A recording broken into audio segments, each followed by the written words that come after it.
Cuando la comunicación, el compromiso y la colaboración son la base principal del liderazgo en un equipo, se crea un trampolín para el éxito y se asientan las bases para el desarrollo, aprendizaje, reflexión, unificación, compromiso, empoderamiento e innovación dentro de los proyectos. La diferencia entre un líder y un líder ágil es no solo el estilo de liderazgo, sino la voluntad de expandir las capacidades y extender las posibilidades continuamente para ser más, mejor y más rápido.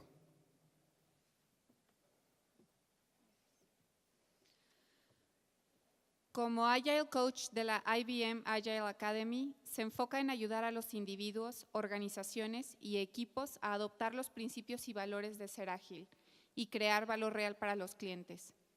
Fiel creyente en la pureza de ser ágil contra hacer proyectos ágiles. Se especializa en realizar diagnósticos de cultura organizacional y ágil para ayudar a sus clientes a llevar a cabo transformaciones ágiles.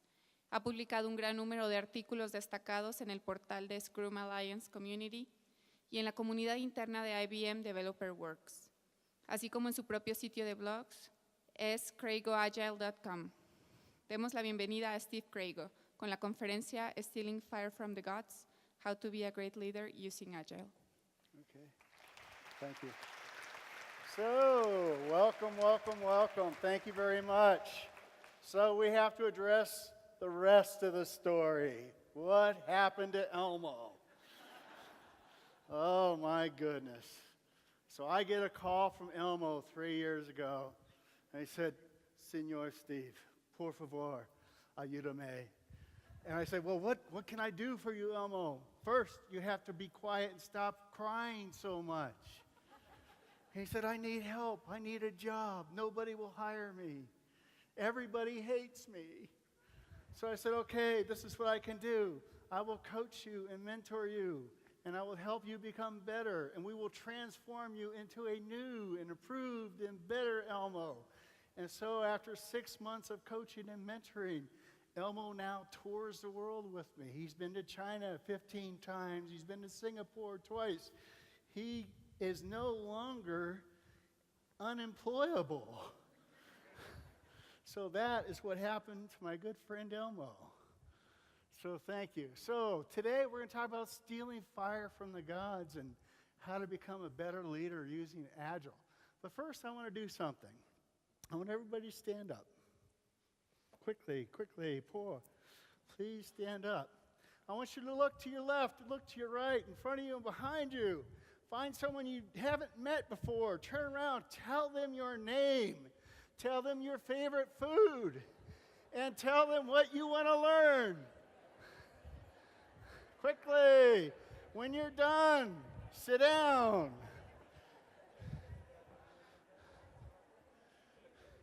I'm going to talk about this later, but one of the things that we value, and the only way we can be good leaders is by instilling trust. And you can't trust people if you don't know them as a person. So that was the purpose of this, for you to meet someone that you haven't met and you can begin that trusting relationship. Why did I ask you to talk about your favorite food? Because you're sharing something about you. My favorite food was wine. Last night, I was introduced to some awesome tequila.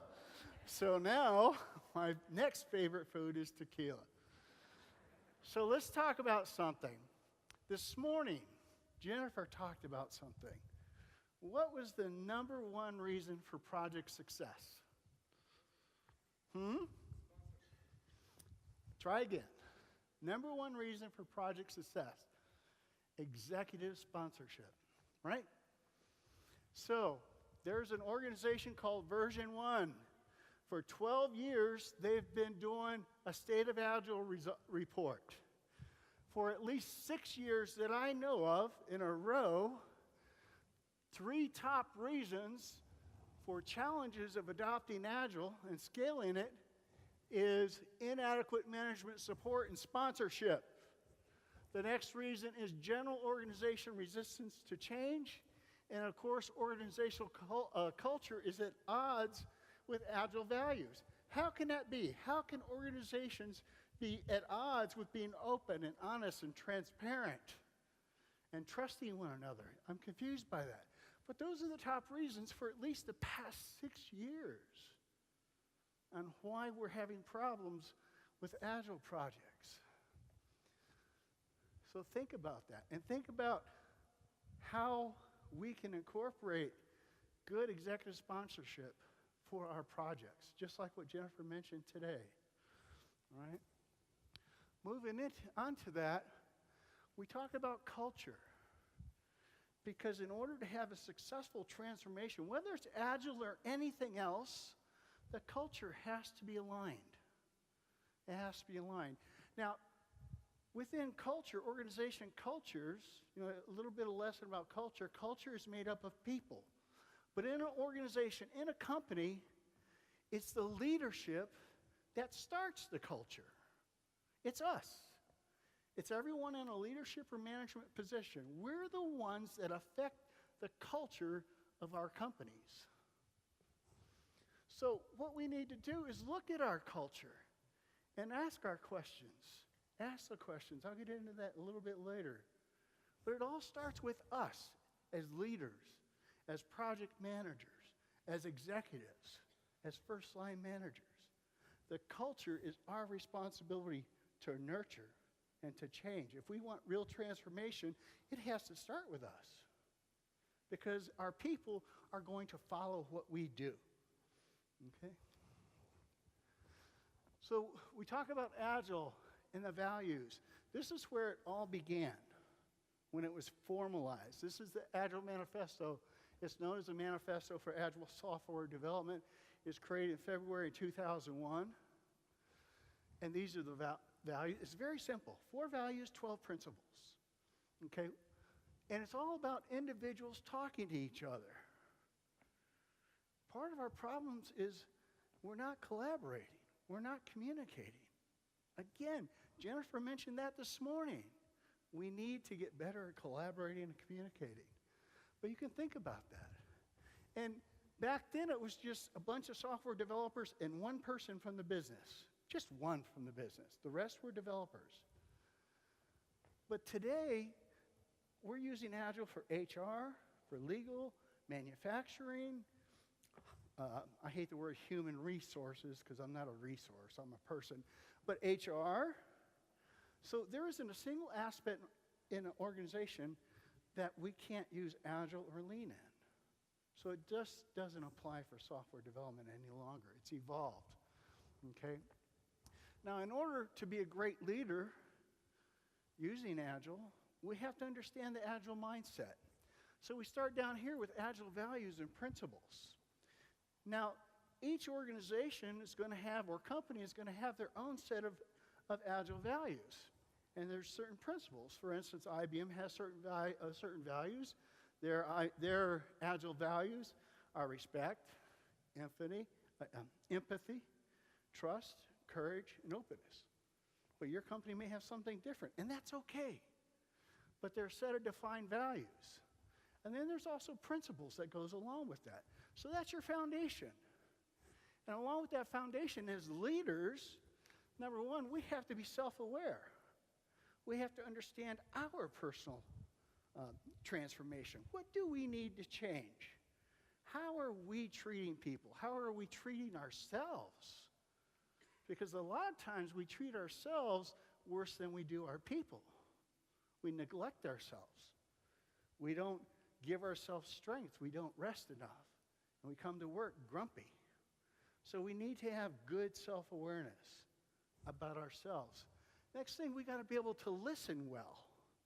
And listening just doesn't mean with your ears. Because when you listen, the entire environment, where are you going, Elmo? Stay in there. Go to sleep. It involves the entire environment. And we'll get into that a little later, okay? Communication. How well do you communicate? Do you communicate in a way where it's just a one-way communication? Where you don't care what the other person says? Do you misunderstand the communication? You think about communication, there's a sender and there's a receiver. And each person interprets that differently based on your mindset. So we have to get better at communicating. And finally, we have to be a servant leader, okay? And a servant leader means that as a leader, you put your people over your own needs. Okay, an example I like to use is, so I've been to China 15 times, and I met an executive there, and his people loved him. I'd never seen an executive where, I mean, we're talking about 3,000 people. Everyone I talked to said, I love this guy. And what happened is this person, this great leader, made sure that every one of his people got trained, made sure that they had a work environment, that they had everything they needed, that their work was sustainable.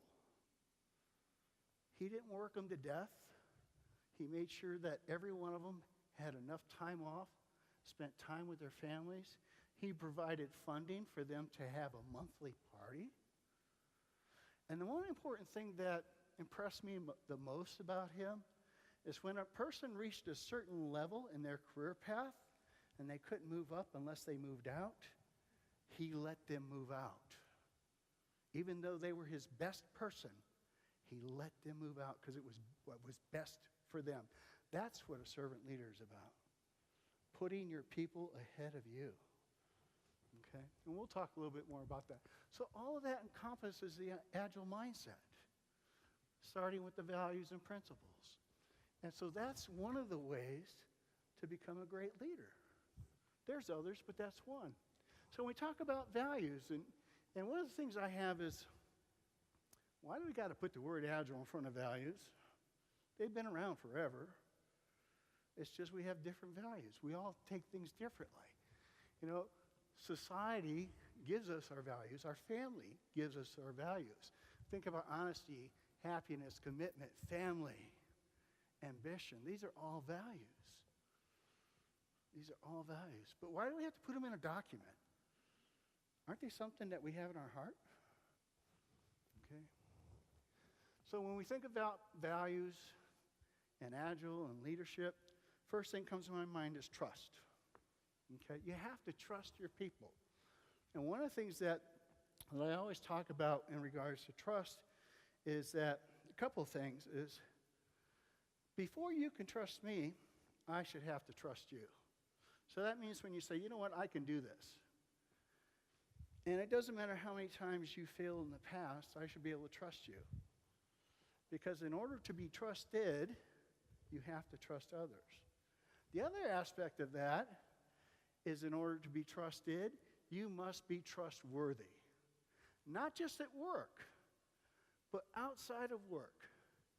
What does your reputation say about who you are as a human being? Can you be trusted?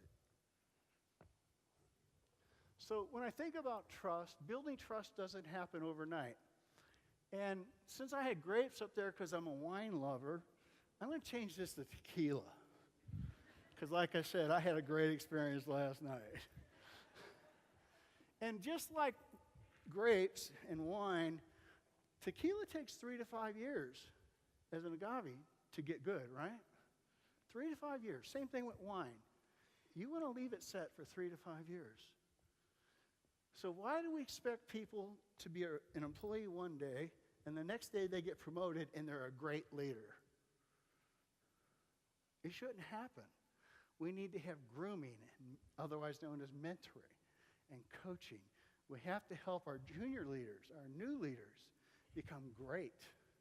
And one of the ways we do that is by being great ourselves, because we are the example. So we have to be patient. And we have to provide an environment where it's okay for them to fail. Because I know as a young leader myself, I failed a lot. But I also had a really great leader, and I'll talk about that in a little bit. And that great leader did not beat me down and rake me hard or beat me up verbally. He said, Steve, let's talk about what you did wrong. Now let's talk about how you can correct that next time. Because my leader had faith in me. He saw something in me, and he knew that if he just yelled at me and screamed at me, I would crawl into a shell, and I would never become a great leader. Never. He understood that. And that's what we need to do. We've got to take care of our young people that are becoming leaders or want to be leaders. We've got to treat them like an agave plant. We've got to care for them. We've got to pick out the weeds. And then, when it's ready, we let them go. And they come to fruition, and they're fantastic. But first, we have to care for them. Okay? The next part of becoming a great leader with the Agile values is openness. We have to be open and honest, not just with our clients, but we have to be open and honest with our people. They have to feel like, number one, they can come to us and tell us anything.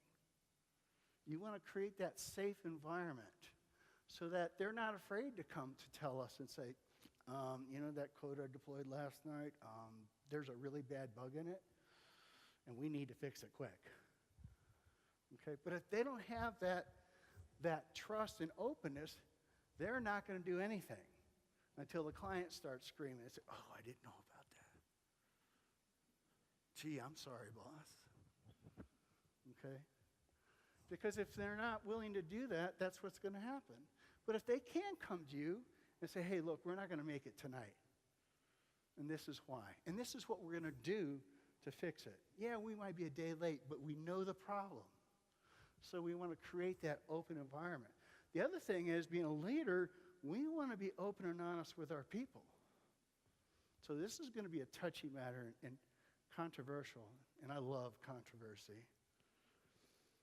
So many companies are doing layoffs. Don't wait until 2 weeks. Let the people know, look, this is the reason why we have to let some people go. It's not because you're a bad performer. It's not because we don't like you. It's not personal. It's just that we're losing market and we don't have money. It's a hard choice. But give them time. Give them time. Provide programs for them to give them extra training and to help them find another job and give them references. That's another part of our job, is to take care of our people in good times and bad times. Okay? And that only comes with openness. Courage. The way I view leadership is it's our jobs to protect our people. And sometimes when we're hanging on a thin rope and things are about to fall apart, we have to have the courage to go to our bosses and tell them the hard truth. Even if that means we're going to be in jeopardy. It's difficult when it's your job that's on the line. But when you put your job on the line to protect your people, you've reached that level. Because people will work for you till the day they die. If they know you've got your back, they will stay. They may hate the company. They may hate the job they're doing. But if they know you've got their back in hard times, they will die with you. But it's a tough decision. And you have to draw that line. You have to stand in your values, establish your values. What are you willing to bend on? And what are you willing to never bend on? And I can't tell you what those values are. Only you know. You have to look within yourself. That's part of that self-awareness. What part of you are you willing to stand up for to protect your people?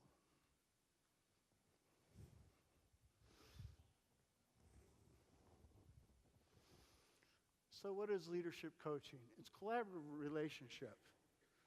It's you talking with your people individually, trying to help them out and help them become a valued employee, not just for you, but for somebody else.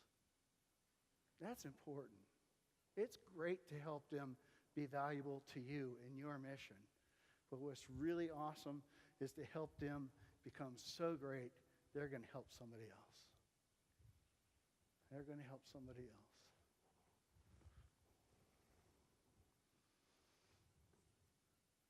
So the thing with coaching, because we're talking about leadership coaching here and mentoring, coaching is a goal that's directed towards facilitating change. Now, the important part of our coaching is it's not the change you want in them. It's the change they want in themselves. It's the change they want. If it was up to one of my managers, so I have a very strong software development background. I was a developer and architect for 22 years. If it was up to my first manager, I would still be an architect today, not an Agile coach. Okay? In fact, when I got recruited to be an Agile coach, he wasn't all that excited. But he saw the light. I threat, no. No. And so we want to help people move and get better. Whatever it is they want to do. They want to get better. We're there to help them do that. And so when we think about what the most important tool is, or aspect of coaching, you look at it, and it's you. It's you. Because as their leader, they're going to look to you for help and advice and recommendations. And sometimes I have people come to me wanting a coaching session, and all they want to do is complain. And you know what? That's okay. I'd rather have them complain to me for an hour than have them go home and yell at their kids. Because I can take it. I spent 20 years in the military. There's not much anything can do to upset me. Okay? I've been yelled at. I've been called names that I can't even mention in public. But you're the most important part. That's why, again, as a leader, you have to have that openness so that people will come to you. And they will want guidance. And they will want to sometimes just bare their soul to you. Maybe they're having a hard day at home. Maybe they just found out their spouse or loved one has cancer. We don't know. We don't know. That's why we have to kick into a coaching mode, because if someone's having trouble at work, there's a reason for it. If someone's coming in grumpy, or they're always late, or they're not doing a great job, it's not because they're a bad person. It's because something's going on in their life. And people bring their life to work, just like you take work home. When I was in the Army and the Marine Corps, my wife used to tell me, because she knew when I had a bad day, she said, "Leave your damn stripes at the door." And so I would take my uniform off, leave it at the door, and walk inside. And she let me walk inside. Okay? But again, you're the most important part of that coaching relationship. Okay? And before you can effectively coach your people, you have to create an environment. You have to create an environment where they feel safe, where they feel respected, where they know that no matter what they tell you, whether it's work-related or personal-related, that it remains between you and them. Now, there are exceptions. If there's an HR issue, or there's an issue involving violation of a law, then that's different. And you have to make that understood in your coaching agreement when you talk to them about that, so they understand that. You know? But it's still confidential in that regards. You have to share. Because as leaders, people want to know how we feel. Your employees want to know how you feel, honestly. And that's where the openness comes in. How often do you openly share what you really feel about something with your team? Because the more you share with them how you really feel about something, the more you're going to build trust. And again, trust is the number one thing, because if they don't trust you, they're not going to share with you, they're not going to believe in you, and they may not want to follow you. So some other skills that we need as leaders and coaching people is we have to be good observers. It's not just about talking. It's about observing. Because when you're talking to someone, you're not just listening to the words, you're watching what they're doing. What are they doing with their hands? And this is where having good cultural diversity is important, because especially if you have people that work for you that are from different countries. Okay? So it's, what are they doing with their hands? How are they sitting? What are they doing with their eyes, their face? How fast are they talking? How slow are they talking? What's the physical environment? Those are all observation skills that's going to help you tell what's going on. And I'll use an example. My first time to China, I was coaching a colleague. And in the US, one of the nonverbal communication styles, when you close yourself off and you're not listening, is across your arms. Okay, I don't know if that's the case in Mexico, but in the US, if you cross your arms when I'm talking to you, you have shut me out. What I have to say is not important at all. Well, this lady, who I eventually hired, she was sitting there with her arms crossed. And I'm looking at her, and I said, Christine, what's wrong? She said, what do you mean? I said, well, I noticed that when I started talking, you crossed your arms. Did I say something wrong? She said, no, Steve, it's just cold in here. And so it's, don't be afraid to ask. If you don't understand their nonverbals, ask. But it's all part of being able to observe very good, because there's all kinds of indicators that's going to tell you what's going on with the person. The next thing is listening. You have to be able to listen. So, you look at this quote here by the Dalai Lama, is that if you're talking, you're not listening. So there's a little acronym I'm going to teach you that I have used that has helped me a lot. And it's called WAIT-SOM, WAITSM. Why am I talking so much? As a leader, when you're coaching and even mentoring your people, you need to keep your mouth shut for a little bit. Find out what's going on first. So write that down, get a tattoo on your arm. Why am I talking?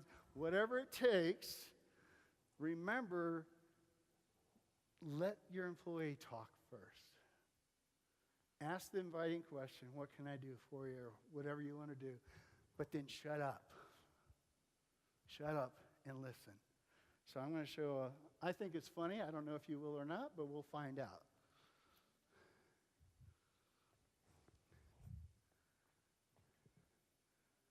Oh, we lost the sound again. And Okay, I I'll can go just back. feel it, like literally. We'll try this again. It's just, there's all this pressure, And sometimes it feels like it's right up on me. And I can just feel it, like literally feel it in my head. And it's relentless. And I don't know if it's going to stop. I mean, that's the thing that scares me the most, is that I don't know if it's ever going to stop. Yeah. Well, you do have a nail in your head. It is not about the nail.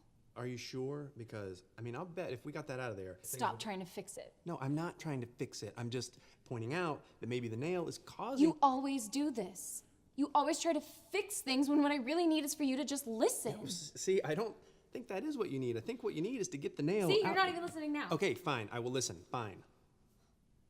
It's just, sometimes it's like there's this achy, I don't know what it is. And I'm not sleeping very well at all. And all my sweaters are snagged. All of them.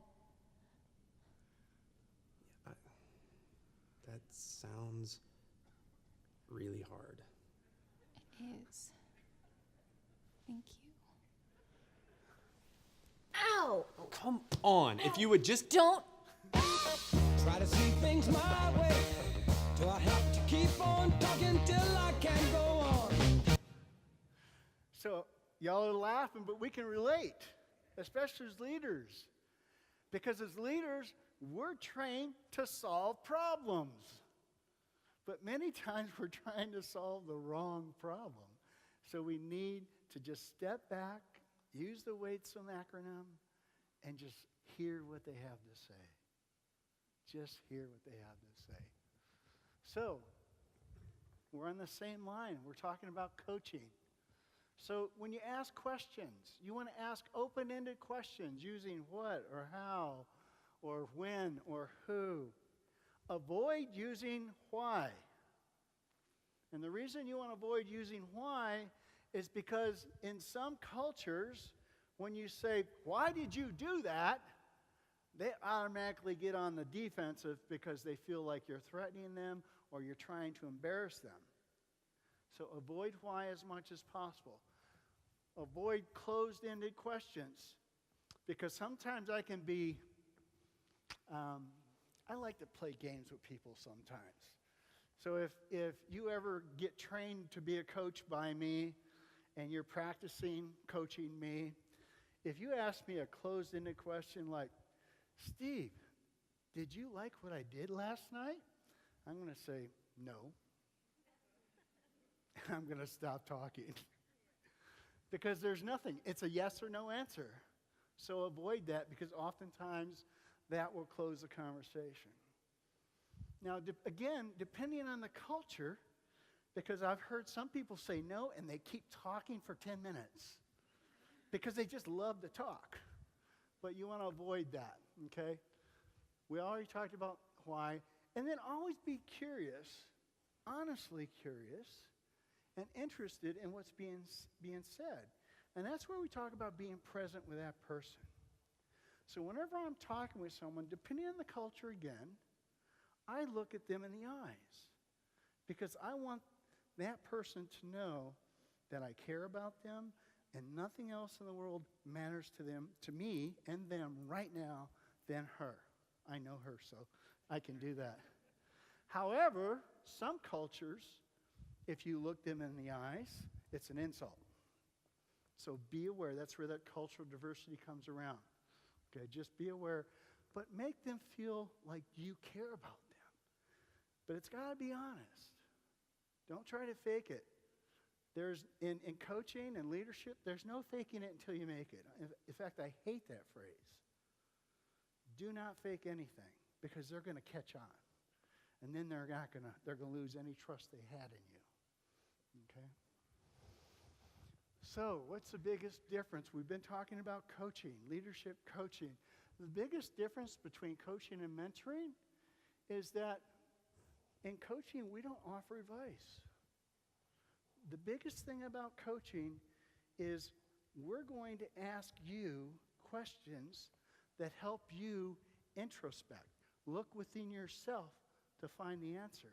They're deep, probing questions. That's why they're open-ended, because they make you think.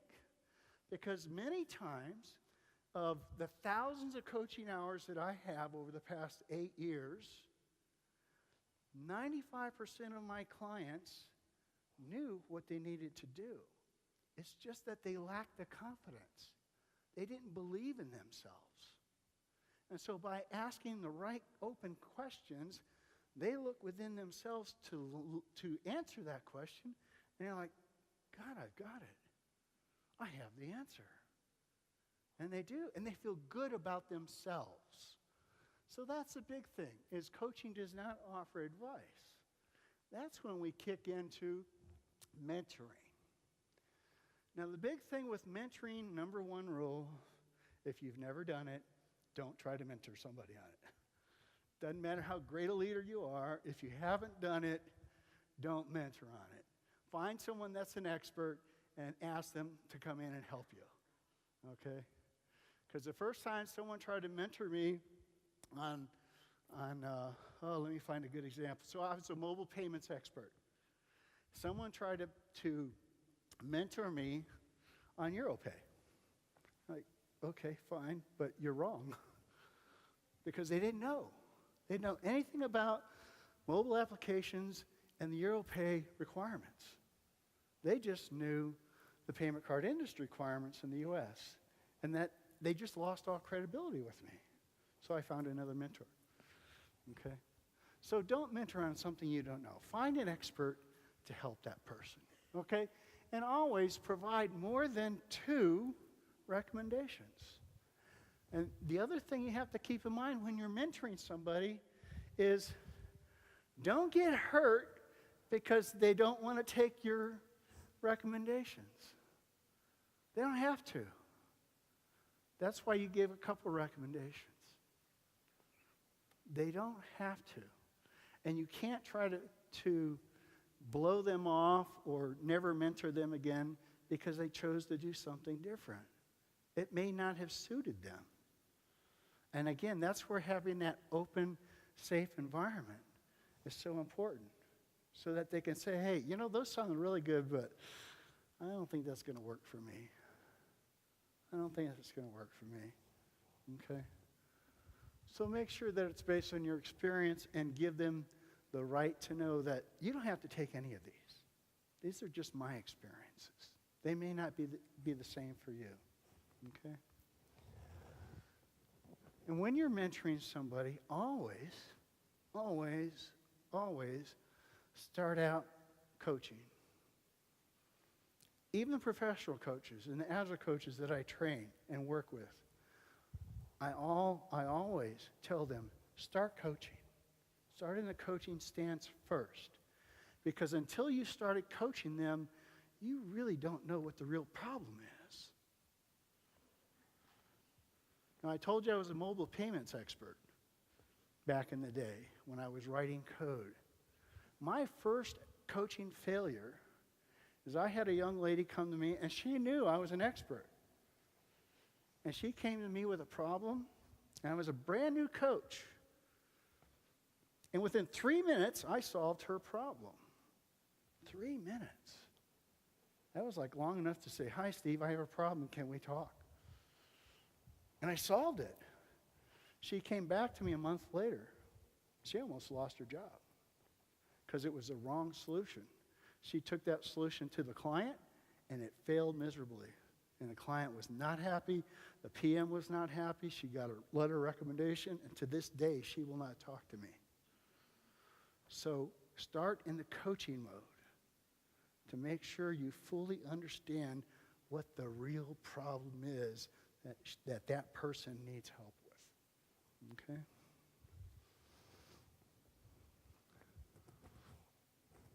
I think the battery's dying on this.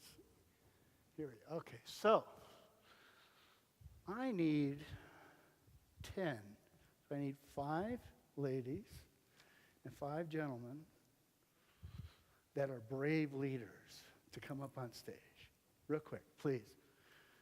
And I'll give you 10 seconds to start standing up, and then I'll pick somebody. And I usually pick somebody I know. So encourage other people to come on up. 5 ladies and 5 gentlemen. Okay, you don't have to be a gentleman. You have to be a man. Okay, brave leaders. I love this. Okay, don't go away. Hang on. Hang on. Okay, so if you can form a line this way, facing, yeah. Yes. 1 row here, 1 row there. 5. I need 1 more person over here. Now, so this is a behavioral exercise. What did you observe about this group first? All I said is form 2 lines. What did they do for the most part, except for 1? They formed up into 2 roles based on gender. That's interesting. So I want you to mix it up. I only need 5 and 5. So 1, 2, 3, 4, 5. 1, 2, 3, 4, 5. 3, 4, 5. Okay. Young lady, come over here, please. You're okay. You're okay. I got a special job for you. I need 1 more gentleman. 1 more gentleman. And you have to be an honest gentleman, someone that I can trust, because I already trust you. Okay, come on over here. All right, so can you two groups move together, and let's move out here. Get real close. So we're going to play a little game. It's called the helium stick game. And I'll explain the purpose behind it once we do the game. Fernanda, can you help me out? Give me a timer for 5 minutes. I'll let you know when to start. So this is what we're going to do. Wow, that's really close. Okay, we're going to have some tequila tonight. Okay, so this is what we're going to do. These are the rules of the game. Number 1, everyone must keep constant contact with just your fingers on this stick. You cannot grab it or cup it or use your teeth to hold it. Okay? So let me pull this over here. So what I want you to do in both rows is stick your fingers out like this. Just keep it. What's going on here? Let's bring it down. Let's bring it down to chest level first. Okay, now where's my two people here? You're one. Where's the other one? Where's the other male? Are you the other one? Okay, step on over here for me. So this is what I need you to do. I need you to monitor. Shh. Stop. I haven't told you to do anything yet. Oh, what is this? We have a violation. Oh, so what I need you to do is watch everybody and make sure they don't violate the rules. Okay, here's the rules, ladies and gentlemen. Number 1, you have just a soft, just like this. Just like this. Not like that. Not like that. Why are you moving it? What's so hard? You're just putting it on the top. So the rules are, number 1, your fingers must maintain contact underneath. Watch her. Okay. That's the second time. Okay. What are you doing? I don't know. So, your objective is you have 5 minutes to take this pole and put it on the ground. That's all you got to do. Put the pole on the ground. It's still going up. What? Okay, who's lifting that thing? Okay. Now, here's the thing. If you cup it or you drop it or your fingers are not in the right position, really bad things are going to... What are you doing? Okay, are you ready? Okay, so my 2 trustees, let me know if there's any violations. If there's violations, we start all over again. Okay? Ladies and gentlemen, are you ready? Yes. Fernanda, let's begin. 5 minutes.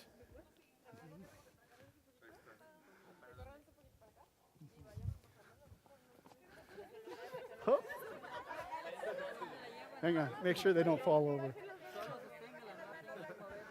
Come on, quickly. Your fingers are not on the thing, my dear. The fingers were below. It's got to touch. Come on, this can't be that hard. All you got to do is just bring it down. Just lower your hands.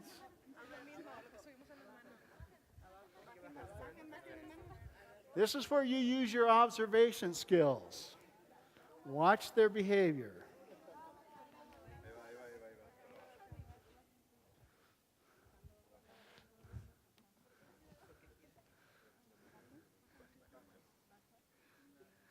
Both fingers must touch. Come on. How hard can this be? Really? They just got to put the stick on the ground.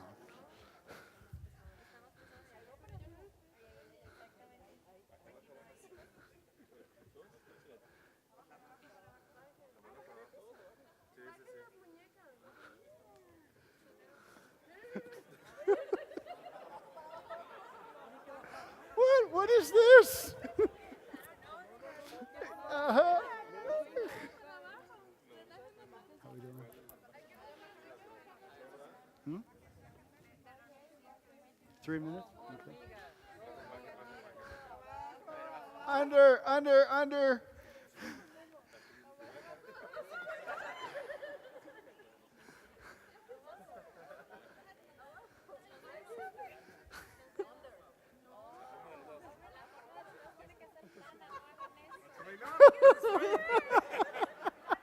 Oh my goodness. Come on. What? Gentlemen, some of the ladies are short. What are you doing? What are you doing? This poor lady's walked away. I know.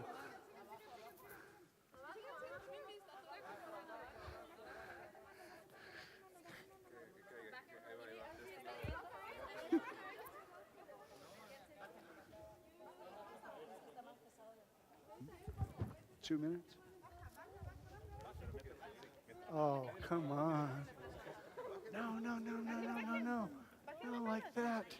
Like that. Like that. I'm talking to you like that. Like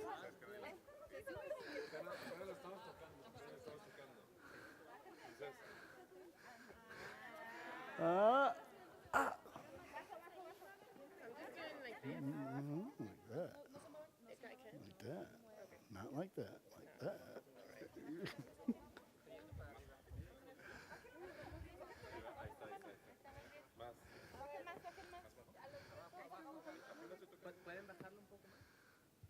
Yeah, looking up there is not going to give you the solution.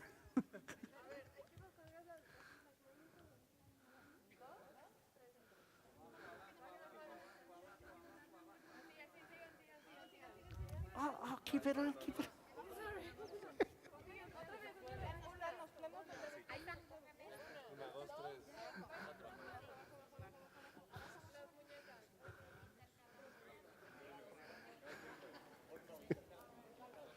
1 minute. 1 minute. 1 minute. Ah!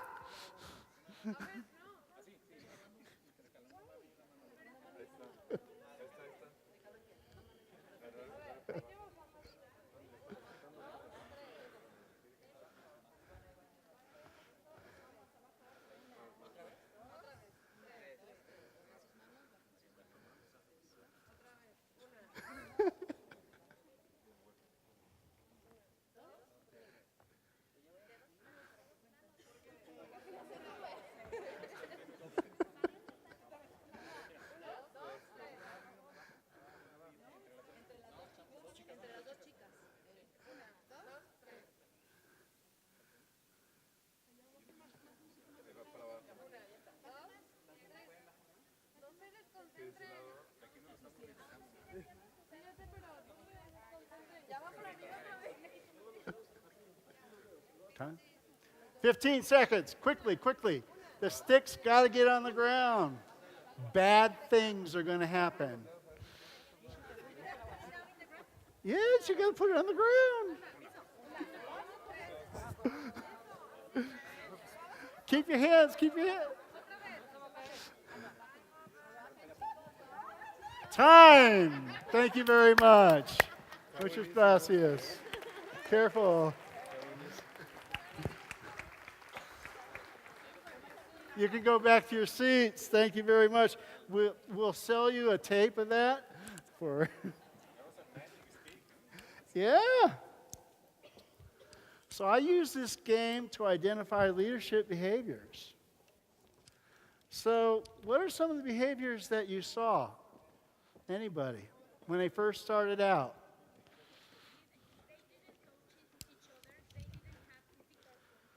Yeah, exactly. What else didn't happen? Or what else did happen? Was there one person that took control and said, do it this way or my way? Was there any dominators? Was there anybody that just gave up? Well, there was one person that gave up. She said, I can't do this anymore. Okay. Now, when did they start getting together? Yeah. They eventually came together towards the end. Now, typically when I do this, and again, this is called the helium stick game. You can Google it. There's all kinds of YouTube videos out there. But a lot of times when I use this game in leadership training is identify the dominators because they take control automatically. The only problem is they haven't become a team yet, so nobody listens to them. So then sometimes they'll raise their voice. Why don't you do what I told you to do? It's going to work. And then you have the other person who's a I've had enough of this after 2 minutes, and they move away from the stick. But you can identify all kinds of behaviors, and it's usually run for 10 minutes. And one of the things I've always noticed every time I've done this exercise is after about 6 minutes, they start working as a team.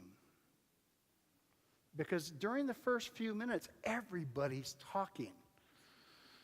Everybody's trying different things and making recommendations. And then there's the people that are like, no, I'm not saying nothing. Because I'm not going to fail. I'm not going to be held responsible for this. And again, you've got the people that are very loud.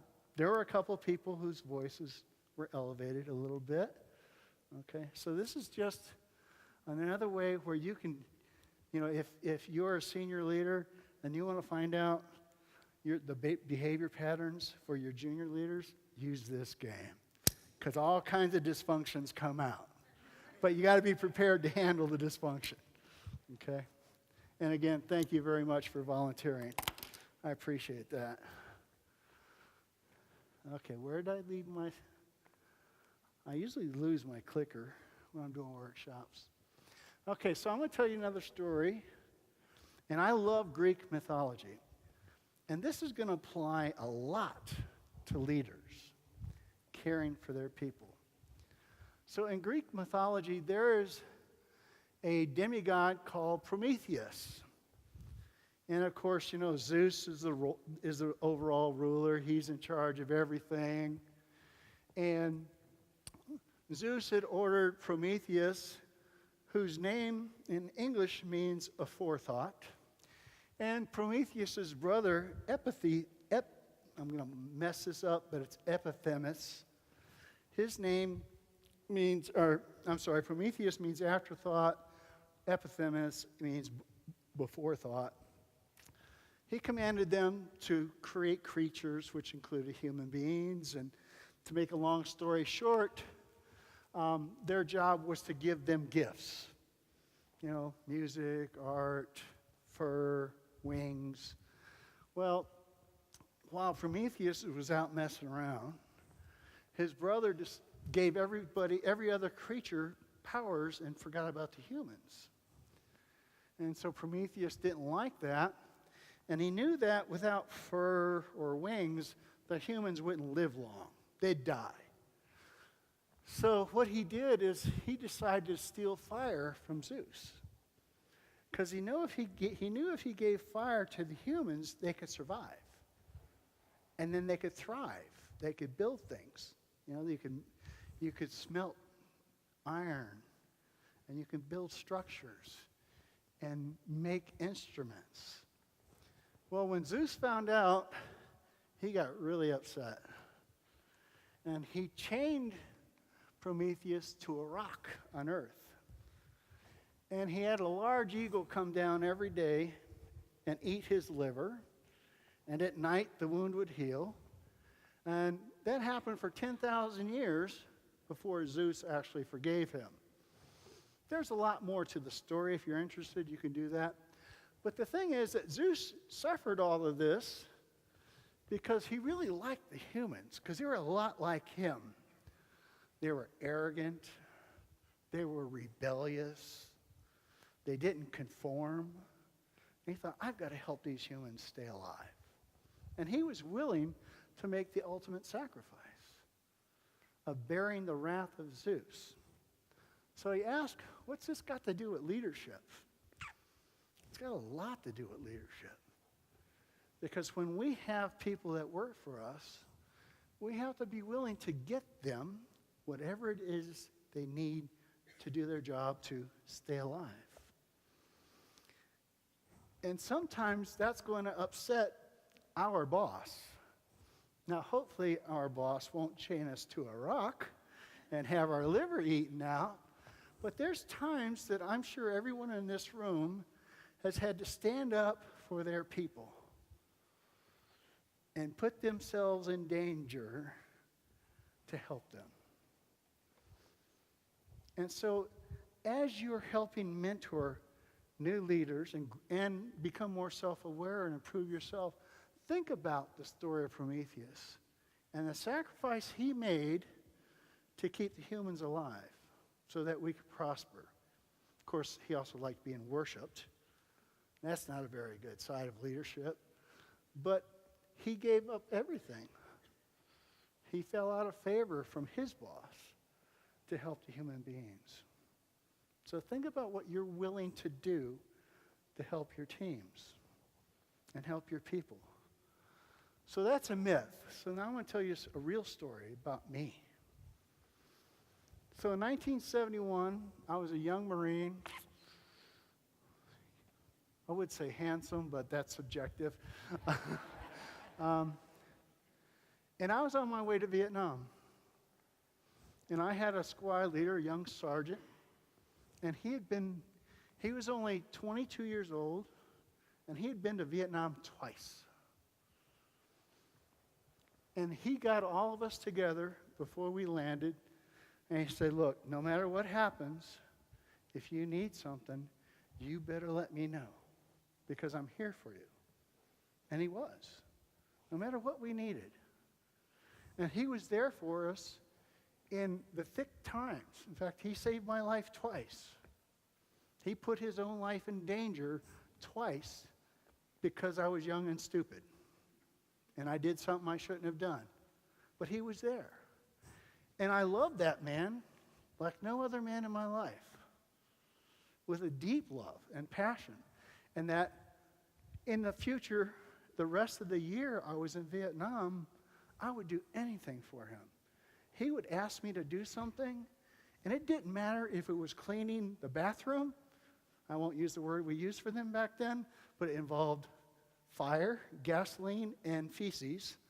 So we had to clean those, burn them, and I would do anything else. And to this day, he can call me up, and I'll get on a plane.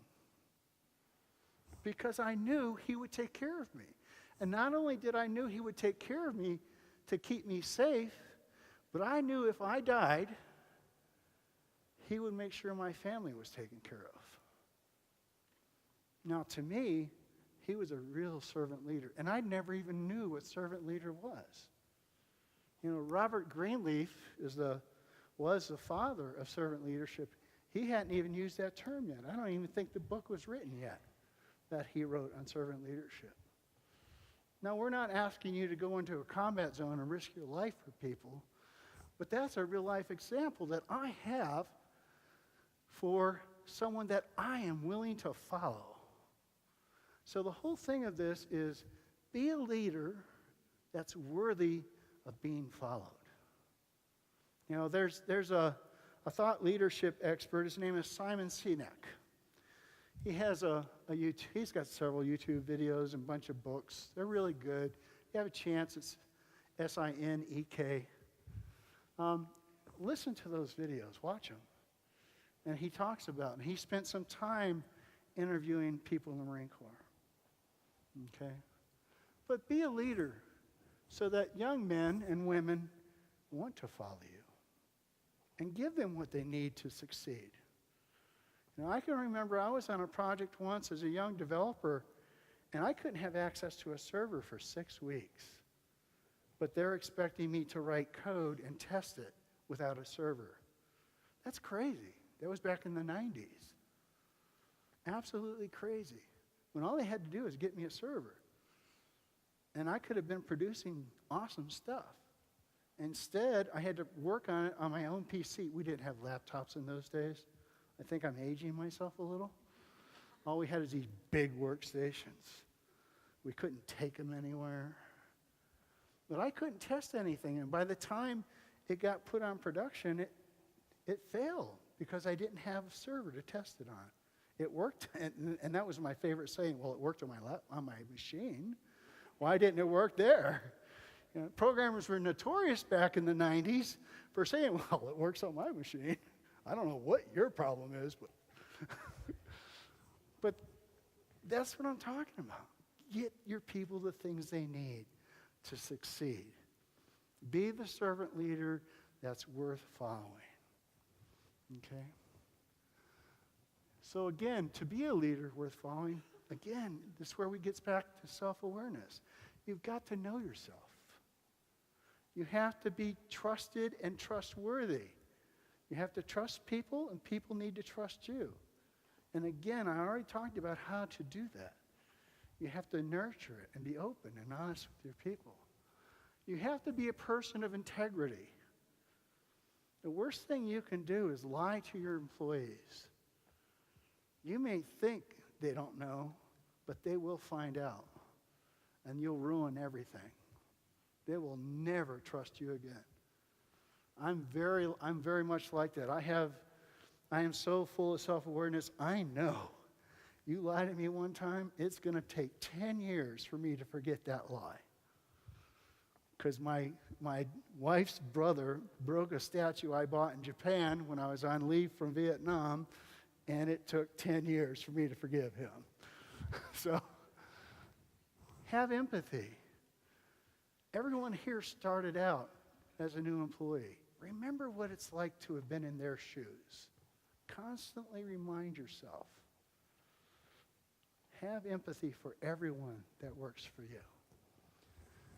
Have courage. Stand up for your team. Protect the team. And sometimes you have to tell your boss I call it the hard truth. And that's the truth that they don't want to hear oftentimes. But you got to have courage to tell them that truth. Be authentic. Don't try being fake. Again, your employees are smart. They're incredible people. They know when you're faking it. Just be authentic. Be the real person who you are. You know, when you get to know me, I'm no different at work than I am when I'm out drinking tequila with some people I just met. And if I would have drank enough tequila, I probably would have started dancing the salsa, wouldn't I, Fernanda? Okay? Be passionate about what you're doing. If you don't absolutely love being a leader, please stop doing it. If you don't absolutely love being a leader and helping people, do us a favor. Find another role. Find another job. We don't need someone that doesn't love what they're doing, doesn't love helping people. We have too much of that.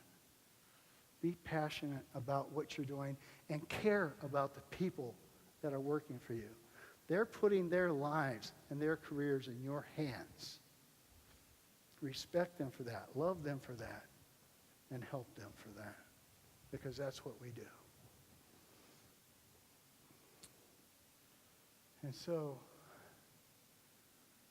that's our job. Because we care about people. That's why we become leaders. Not because we can control people. Not because we get big pay raises. How many here get big pay raises? I don't know. But do it because you care about people and you want to help them grow. Yeah. A little delayed, but that's okay. So what can you do? What can you do to become a better leader using Agile? Well, number one, you can apply the Agile principles and practices to your leadership techniques. Think about the Agile mindset. Think about the Agile values and principles. You can learn the practices. Get that mindset going. Practice coaching and mentoring people. Unless you do it, you're not going to get good at it. So there's a bunch of people in here that you've met. Get with them. They're safe because they need to learn the same thing.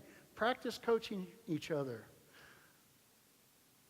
But one of the things I tell people is be careful with your family. Because when I first started learning how to coach people, I started coaching my family. And finally, I was getting ready to coach my wife again, who I love. I've been married to her for 45 years. We dated, and she's been the world for me. High school, everything. And she just looked at me lovingly and said, "Baby, if you try to coach me one more time, we're getting a divorce." So be careful. Be respectful. You can still practice, but let them know, okay? Trust your employees first. Again, I know I've said that a lot, but to me, trust is so important. So very important. And you can break it so easily. And it's so hard to get back. One of the things that my wife tells me, and I like to repeat it, is once you ring that bell, you can't unring it. Once you're untrustworthy, you can't unring that bell. Be careful with your words and your actions. And last, don't use coaching to punish people. So many times, because I'm a professional coach besides an Agile coach, an organization or company want to bring me in to coach poor performers. And they know as soon as I'm brought in, oh crap, I'm going to get fired. Don't use it as a hammer to beat people. Coaching is all about helping people get better, not helping them lose their job. Okay? You've got to embody your values. You have to understand your principles and follow the principles. Don't tell your people to do something that you're not willing to do yourself. Again, that's being a hypocrite. Okay? Be a leader that's worth following. Remember the story about Prometheus. Steal fire from the gods. Be that leader that's willing to make that sacrifice. What else can you do? Find a coach, a real coach, to help you get better. To help you get better. Okay? Honestly support the Agile Transformation. Remember, one of the top 3 reasons why Agile transformations don't go well is because they don't support it. The leadership doesn't support it. There isn't the executive sponsorship. There isn't the executive support. There isn't the leadership support. It has to have your support. Now, here's the other thing. If you're not going to support the transformation in your organization, don't pretend to support it. Don't pretend. Don't use the terminology, oh yeah, we do daily stand-ups. Yeah, we do that. Really support it or don't do it. Yeah, you can write that down. Steve Crago said, if I can't support it, I'm not going to do it. Okay. Number 2, the Agile mindset and values. Live it, breathe it, teach it. Evaluate your organizational culture. Find out what needs to be changed to help. And find out what's going to prevent an Agile transformation. Some cultures just will not change. You know what? That's okay. I would rather have them not change and stay where they're at than to try to fight them into changing. That's why I do not support CEO-mandated Agile transformations. Because the minute you mandate something, you force someone to do it, you're going to get subversive, what am I trying to say? You're going to get subversive transformation. They're not going to want to do it, and it's going to be, oh yeah, we do this, we do this, we do this. All the numbers are going to be fake, and you're really going to not change anything. They're going to lie about it. Okay? And next thing, be a leader that people want to follow. Be a leader people want to follow. Coach and mentor your employees. And find a coach to help you continuously get better. And keep in mind, steal the fire from the gods. Okay? Steal the fire from the gods. Are you willing to have your liver plucked out every day by a giant eagle in order to help your people stay alive? Thank you very much.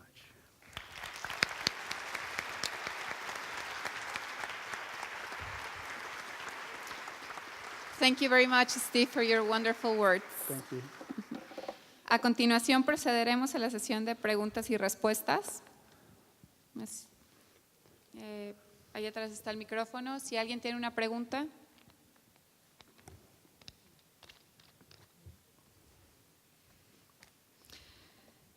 Perfecto.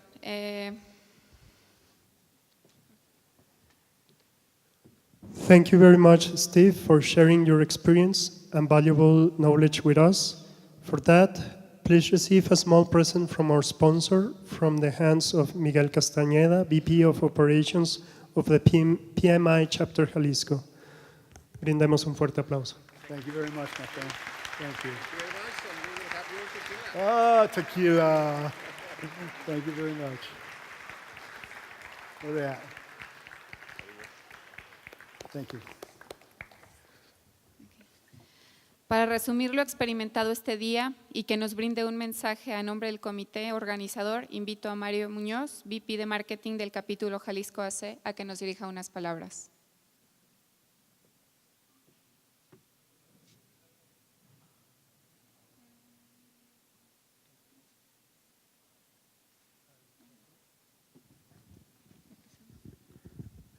¿Escuchan? Muy bien. Pues bueno, no sé qué piensan ustedes, pero qué día. Primero que nada, espero que haya sido para ustedes una buena inversión de tiempo, de energía y de dinero, quien sea que lo haya pagado, su empresa, ustedes, ojalá que sea de su provecho. Hago un resumen así rapidísimo, no les quiero quitar mucho tiempo de qué fue lo que pasó hoy. Abrimos con Jennifer, por allá que se está escondiendo, y bueno, ella nos dijo el pulso de la profesión, hacia dónde vamos con nuestra profesión. Seguimos con Cipriano, que por acá lo veo todavía. Un aplauso para Cipriano, para Jennifer. Explicando un modelo muy complejo, pero muy interesante que aplicó pues en la vida real, como él dice, usando el lenguaje de los dioses, el lenguaje de los números. Después tuvimos a Vladimiro, que Vladimiro ya se fue, todavía no puedo creer que haya venido, pero ya se fue, hablando de cómo innovar aún en ambientes que parecen no ser propicios para innovar, como las empresas muy grandes, ¿no?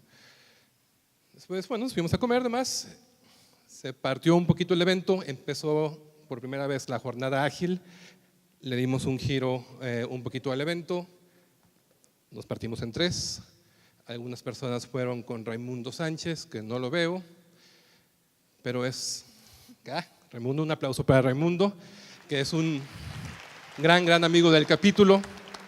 Por acá con Jorge Sierra, donde quisimos dar pues la parte más de entrepreneurship y el punto de vista millennial también, que es parte de lo que quisimos cubrir con la jornada ágil.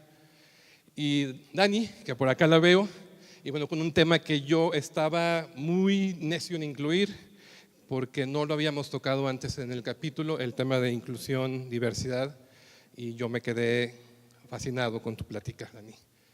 Y al final, pues bueno, un poquito más dinámico, tuvimos a Rocío, que se me hace que ya va a hacer que renuncie a mi trabajo yo al ratito, y bueno, a Steve, que nos vino a contar el desenlace de la historia de Elmo, que nos había empezado a contar Rocío, ¿no?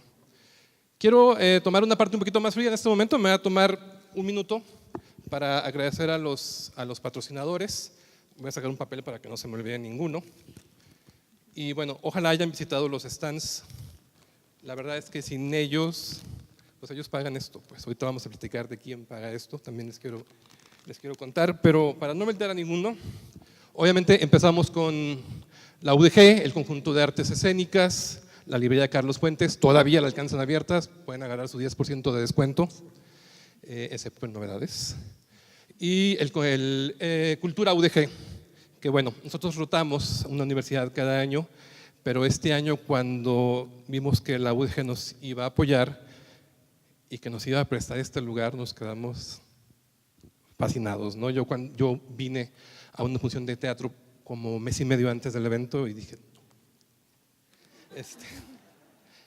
y bueno, va a ser muy difícil superar este venue al menos, pero no importa, lo que importa es el espíritu, ¿no?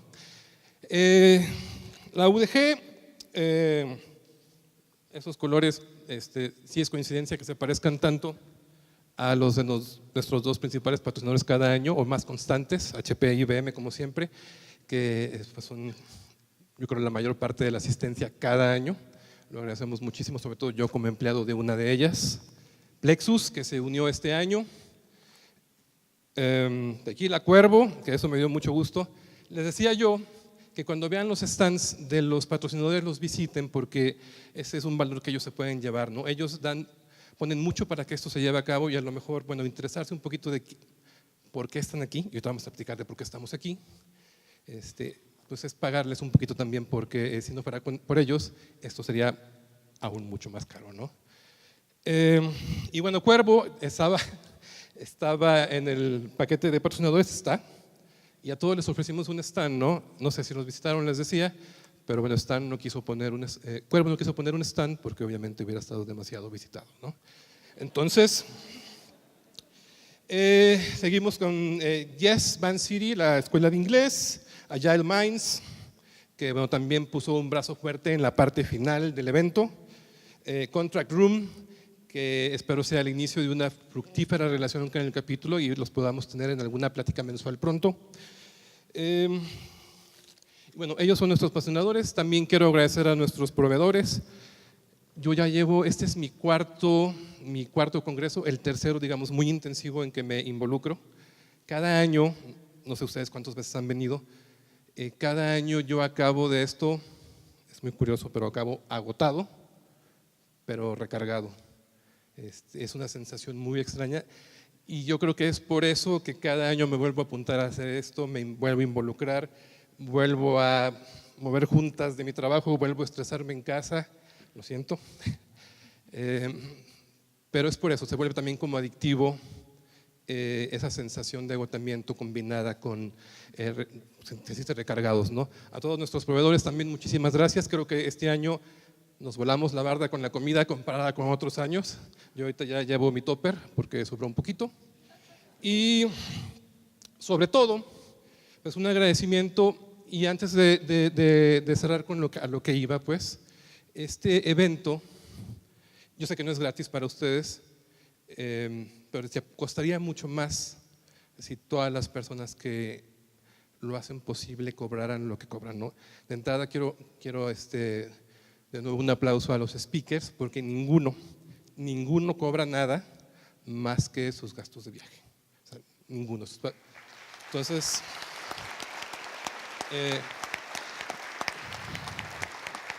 y bueno, finalmente quiero invitar a que suban a todos los voluntarios porque todo esto se hace con trabajo voluntario.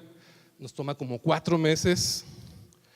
Suban los voluntarios, por favor, que están por aquí. Estoy viendo unos, están así como agachando. Súbanse. Y estos son durante bueno, es un trabajo como de 4 meses desde que se empieza como a concebir la idea. También estaba olvidando a Beto. Beto también, que es ya es tu tercer año encargado de la imagen del evento. Y bueno, son como 4 meses desde que se planea el evento y al final son como 3 meses en que nos empezamos a juntar semanalmente a deshoras, a horas no decentes, pues para platicar cómo vamos, coordinar los viajes, coordinar los proveedores, empezar a conseguir las presentaciones, empezar a la publicidad, las tantísimas cosas, ¿no? Y todos estamos súper ocupadísimos cuando entramos. A veces el que la está organizando no puede entrar, de último minuto me pasa a mí para que yo abra la junta. Yo tengo que salirme de mi trabajo, que a lo mejor ese día me voy a desvelar hasta la 1 de la mañana para entregar un pendiente que tenía que entregar a las 8, pero tuve que entrar a la junta y yo sé que es lo mismo para todos ustedes, ¿no? Entonces, quisiera que el aplauso más fuerte fuera para este increíble equipo que pues ya agarró un callito. A Leo Mejía, que me dio la capacidad de estar en 20 lugares al mismo tiempo el día de hoy. Yo estuve en 1, él en 19. Entonces a Leo Mejía especialmente, a Jorge, que nos consiguió bueno, el trato con la UDG. Y bueno, en general todos, mejor me callo porque se me va a olvidar alguien y no se vale, ¿no? Entonces, mi punto central es, los speakers no cobran. Esto se hace con voluntarios. Los patrocinadores pues ponen dinero y no saben si van a ver un retorno, ¿no? ¿Y por qué lo hacen? Por la energía que se genera aquí, ¿no? Muy pocos días al año y en muy pocos lugares se puede juntar tal cantidad de talento y tal calidad de talento también, tanta energía, ¿no? Entonces, es por eso. Cuando nos juntamos personas como las que estamos aquí en este momento, todo es posible. Entonces váyanse a su casa con esa idea. Tenemos todavía el brindis cortesía de Cuervo. Tranquilos, manejen seguros a su casa. Pero esperamos verlos el próximo año y esperamos pues volver a repetir esa generación de energía que tuvimos en la UP. Ah, esa no la sabía. En la UP. Nos vemos dentro de un año en la UP y ojalá podamos repetir este nivel de energía que pudimos generar hoy, ¿no? Muchísimas gracias. Nos vemos dentro de un año y nos vemos ahí en el pasillo ahorita. Gracias, Mario, por tu mensaje. No nos queda más que agradecer a todos ustedes, congresistas, por el honor que fue tenerlos con nosotros. Esperemos haber sido un factor de valor agregado para ustedes. Gracias por su amable asistencia. A continuación, los invitamos a disfrutar del brindis de clausura, que será ofrecido en su honor en el lobby de este edificio. Gracias por su asistencia y nos vemos en el 12º Congreso de Dirección de Proyectos Guadalajara 2019 en la Universidad Panamericana. Gracias y buenas noches.